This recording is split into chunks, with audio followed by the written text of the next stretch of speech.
Hello friends, welcome to NK studies. आज हम biology के चैप्टर 10 सर्कुलेटरी सिस्टम परिसंचरण तंत्र के पार्ट 1 में कुछ इंपॉर्टेंट क्वेश्चंस करेंगे।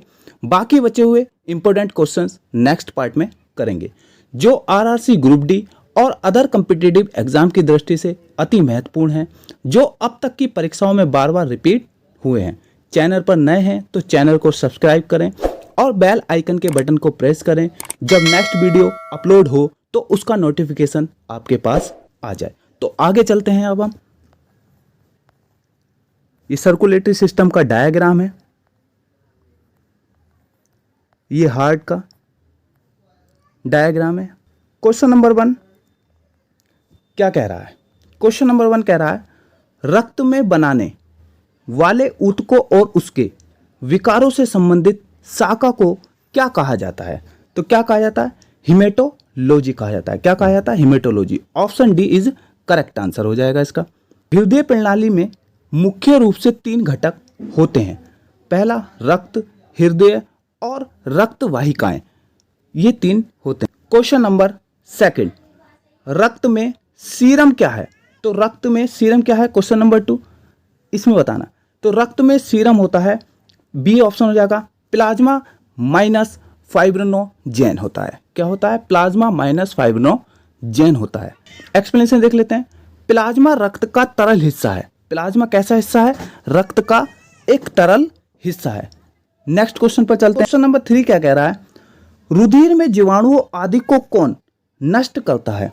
जो रुधिर में जीवाणु होते हैं उन्हें कौन नष्ट करता है? आरबीसी, प्लाज्मा प्रोटीन्स, श्वेत रुधिराणु द्वारा होता है, डब्ल्यूबीसी या प्लेटलेट? तो इसका ऑप्शन सी हो जाएगा। ऑप्शन सी करेक्ट हो जाएगा।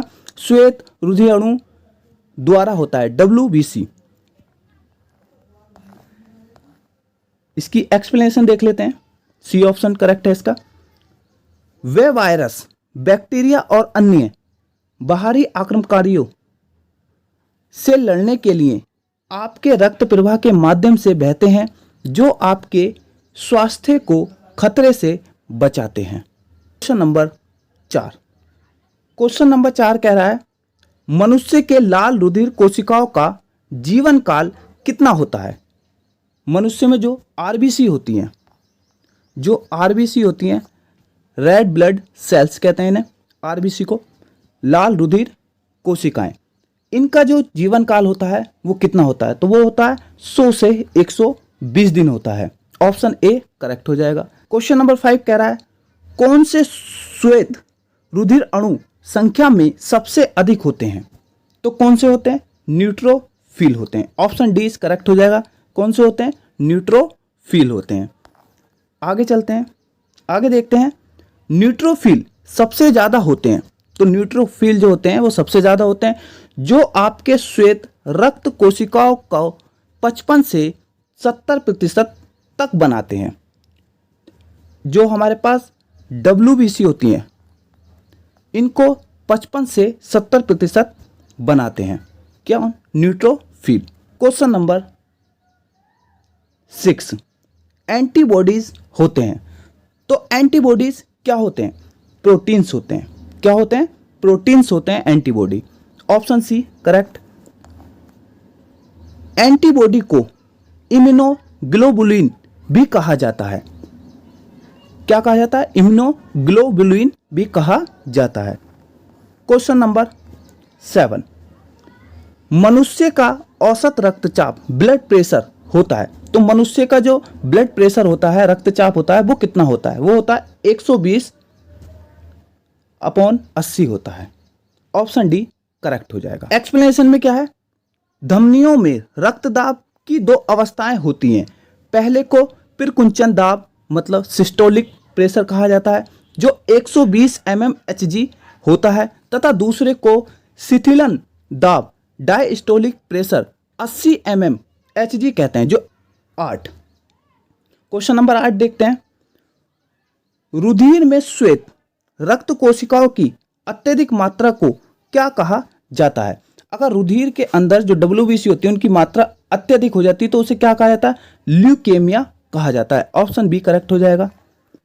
ऑप्शन बी ल्यूकेमिया को रक्त कैंसर कहते हैं। क्वेश्चन नंबर 9 देखते हैं। क्वेश्चन नंबर 9 क्या कह रहा है?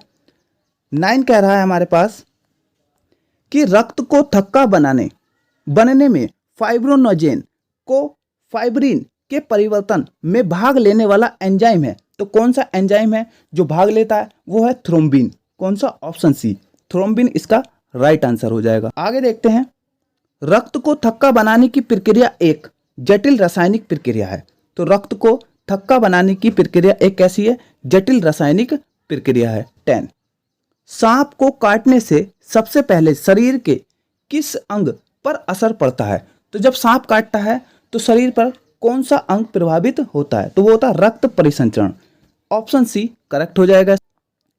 क्वेश्चन नंबर 11 है, मानव शरीर में खून की शुद्धिकरण की प्रक्रिया को कहा जाता है, क्या कहते हैं?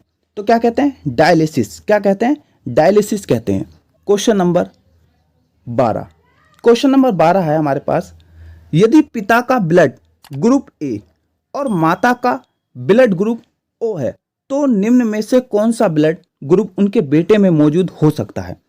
तो कौन सा हो सकता है? ए तो इसमें है नहीं कहीं पर, तो ओ होगा। इसका ऑप्शन हो जाएगा सी। क्वेश्चन नंबर 13, हृदय को रक्त की आपूर्ति मतलब सप्लाई करने वाली धमनियों को क्या कहा जाता है? तो करने वाली धमनियों को क्या कहा जाता है? कोरोनरी धमनी कहा जाता है। क्या कहा जाता है? कोरोनरी धमनियां कहा जाता है। क्वेश्चन नंबर ये 14 है, मानव शरीर के किस अंग में लिम्फोसाइट कोशिकाएं बनती है? तो मानव शरीर के किस अंग में लिम्फोसाइट कोशिकाएं बनती हैं? तो किस में बनती हैं? लंबी हड्डी में। जो हमारी लंबी हड्डियां होती हैं उनके अंदर लिम्फोसाइट कोशिकाएं बनती हैं। एक्सप्लेनेशन देख लेते हैं। लिम्फोसाइट सफेद रक्त कोशिकाओं से संबंधित है। लिम्फोसाइट लंबी हड्डी के मज्जा से उत्पन्न होती है।